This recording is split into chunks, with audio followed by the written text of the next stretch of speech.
my name is Lauren, and today I'll be performing an aspirin cycle test on my patient Priya. She's been warming up at 25 watts at 50 RPM for the last 3 minutes, so I'm going to go ahead and bump her up to 100 watts, and that's just based on the fact that she's female and physically active. Alright, there we go, that should be good. So go ahead and just keep maintaining that 50 RPM for me, alright? And we're going to do this for 2 minutes, and while you're cycling, I'm going to go ahead and just explain stuff about you that's okay. Okay, so Priya is currently physically active. She goes to the gym and works out, lifts weights, and goes running a couple times a week. She has some symptoms of thyroid disease, but she's been cleared by her physician to do this test with us today, and she's really excited about getting a VO2 max. And before I had her start cycling, I lined up the greater trochanter with the height of the seat to make sure she was all positioned in the correct way. Also, when she first came in, I took all of her resting vitals, and those values were heart rate of 84, blood pressure of 101/79, and RPE of 6. And then I also took her heart rate and blood pressure and RPE after her warm-up, just to make sure she was reacting the right way to exercise. And what we found was that her heart rate was 86, and her blood pressure was 103/79, and her RPE was 7. So those show correct normal reactions to exercise. Increased blood pressure, systolic blood pressure is normal as long as it doesn't go over 220. And diastolic, it stays about the same, give or take about 10. And then increased heart rate is normal with exercise. It's important to note that if Priya had extremely high or low heart rate or blood pressure before, like during her resting, we wouldn't have done these tests with her. So for instance, if her heart rate had been greater than 120 beats per minute or less than 50 beats per minute, we wouldn't have done these. And along the same lines, if her systolic was greater than 200 millimeters of mercury or less than 100, and if her diastolic had been greater than 110, we wouldn't have done this test. And we're getting close to the first 2-minute mark, so I'm going to go ahead and set you up to take your pressure.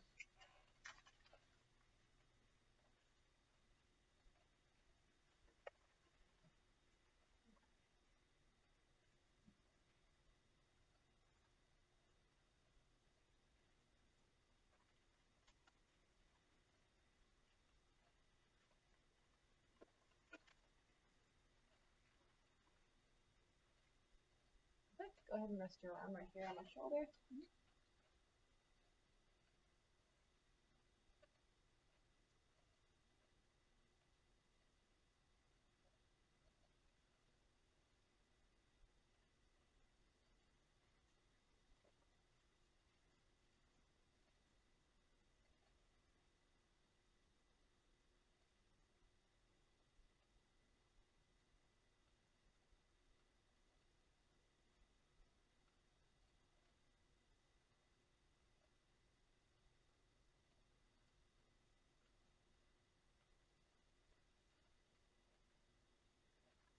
Go ahead and put your eye back up there. I'm going to let this dangle next to you. Okay, so I got 123/75 as your blood pressure. Still looking like a normal reaction to exercise. And I'm going to go ahead and take your heart rate.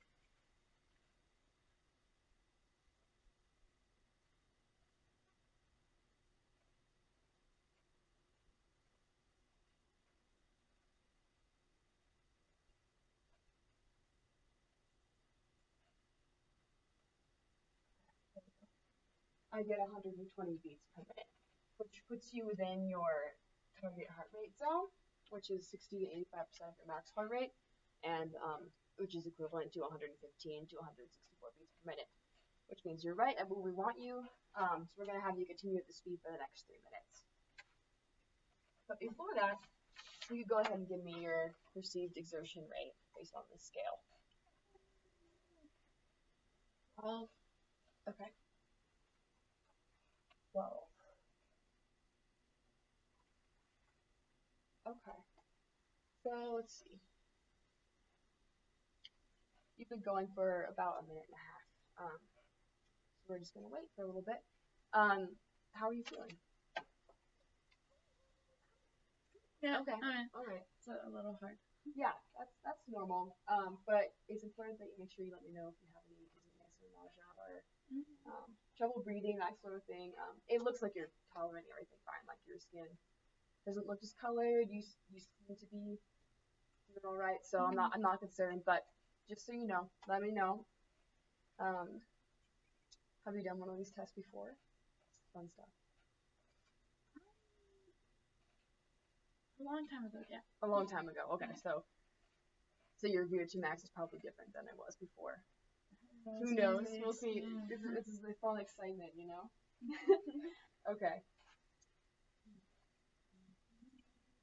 Okay. We're gonna go ahead and take your blood pressure again.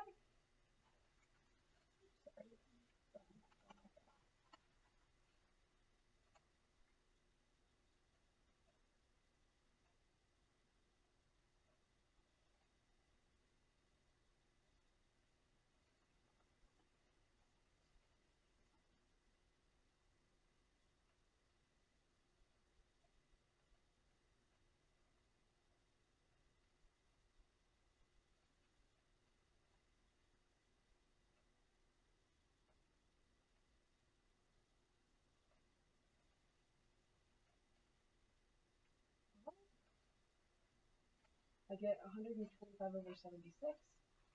Go ahead and rest. I'll write that down.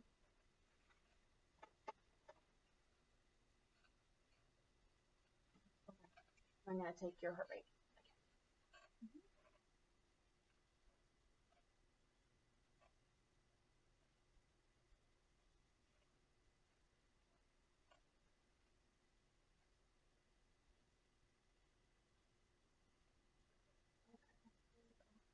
I get 126 beats per minute, which is 6 beats higher than before.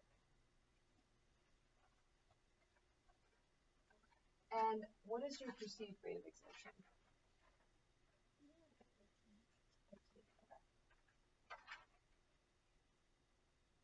All right, so I'm going to take just your heart rate and your perceived rate of exertion again in about a minute. And if your heart rate is less than 5 beats higher than it was this time, which is 126, we'll be able to go ahead and stop the test. So that's what we're looking for.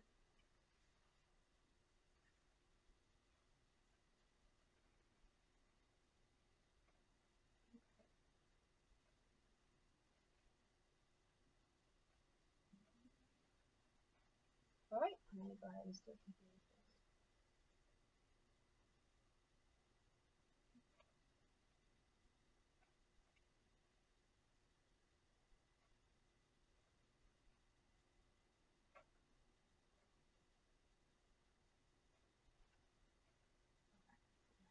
And what's your perceived rate of exertion real quick for me? 14. Okay. All right, perfect. So your heart rate was at 128, which is less than 5 beats above what we had last time. So I'm going to go ahead and decrease you back down to 25 watts for a cool down. And I'm going to let you cool down for 3 to 5 minutes, and then I'm going to take your heart rate, your blood pressure, and your vitals again one more time just to make sure that you're tolerating the cool down all right. All right. Do you have any questions for me? You did a great job. Thanks for sticking in there.